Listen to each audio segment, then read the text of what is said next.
It's nice to see what this campground looks like now, that it's not pitch black.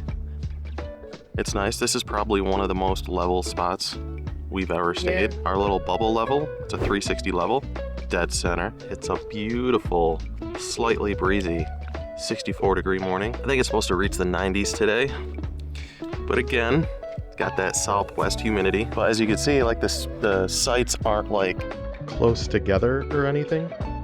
Like, see that picnic table over there? That's our closest site, but nobody's there. But everyone's pretty spread out. Oh, it's right here. Pretty nice. All right, we're looking for things to do after we see the Meteor Crater National Monument. So we have our Atlas, and then I have a book, Complete National Parks. But it's also like monuments, battlefields, historic sites, scenic trails, recreation areas, and seashores. So we're trying to just figure out where we want to go next. We know like Joshua Tree at some point, but we're trying to find stuff in between. There's a lot of mileage in between us and Joshua Tree. So we're gonna find something to do after the crater and get these wheels in motion. So come along.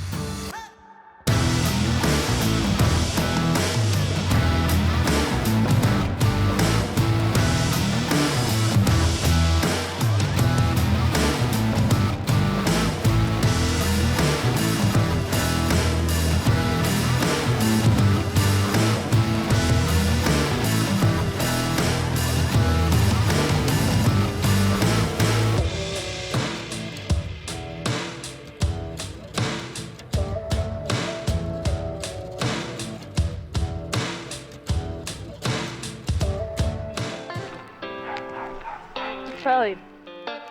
They have a pet ramada, it's called, so you don't leave your pets in this hot Arizona heat. They have kennels that you can put your pets in. I don't know if it's free or anything, but...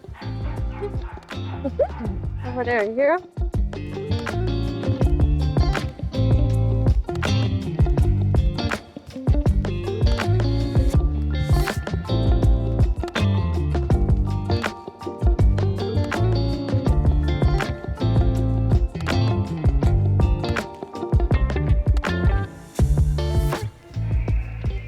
Museum. The world famous dinosaur poop museum. The whole thing is just poop.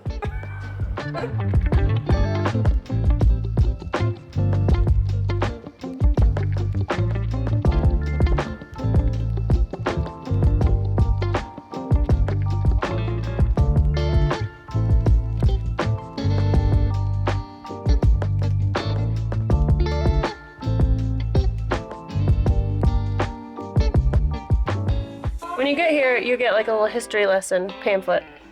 So it says that the meteor was hurtling at about 26,000 miles per hour. It was on an intercept course with Earth, and it was estimated to have been about 150 feet across and weighing several 100,000 tons. It struck the rocky plain with an explosive force greater than 20 million tons of TNT. In seconds, a crater 700 feet deep and over 4,000 feet across was carved into this once flat rocky plain. Large blocks of limestone the size of small houses were heaved onto the rim. The floor of the crater is now 550 feet deep, equivalent to a 60-story building. If the Washington Monument were placed on the crater floor, its top would be at eye level. The crater is over 4,000 feet across and 2.4 miles in circumference. And it says, to give you a better idea of the crater's actual size, you can imagine 20 football games being played simultaneously on its floor, while more than 2 million spectators observed from its sloping loops.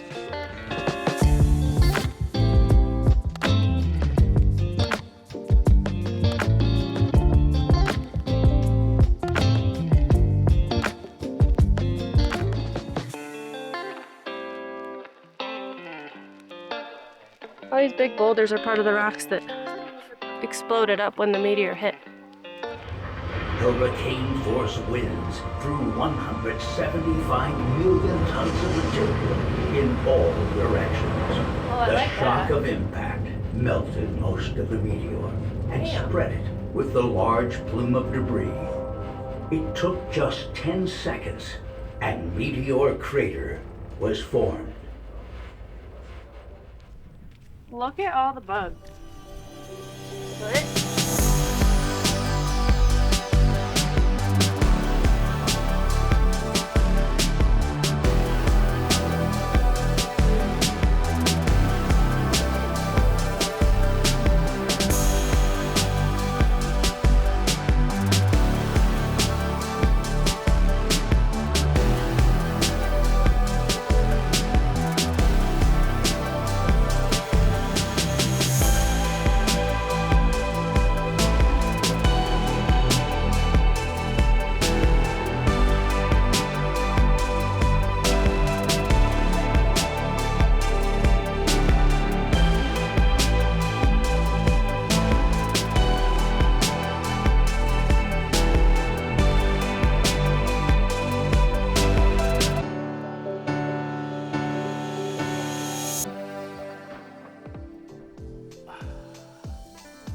Oh man, this is what's great about traveling and visiting places you haven't been.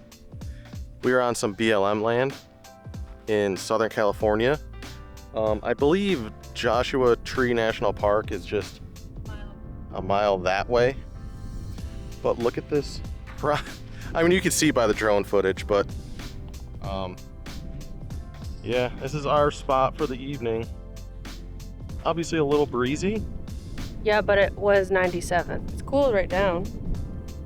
Oh, I'm sorry. It's 91. It does not feel like it though. It doesn't feel like hot. It's like breezy.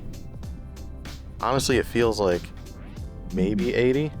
Yeah, it feels nice. It would be a problem if it rained or something because all this is kind of like a little sandy. So, and we also got to watch our step because we are in the desert and there's holes all over. yeah, we don't know what those holes belong to.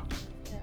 So it's been a fun day. It's going to be a fun-filled day tomorrow because we're heading into Joshua Tree National Park in LA and Santa Monica. So we're going to have some good footage for you tomorrow. So anything to add, dear? I'm not looking forward to the traffic in LA, but I am very excited to be able to see Southern California for once and get to go hopefully in the water, even if it's just our toes, but I am very excited to be in Southern California. All right, say goodbye to the folks. Good night.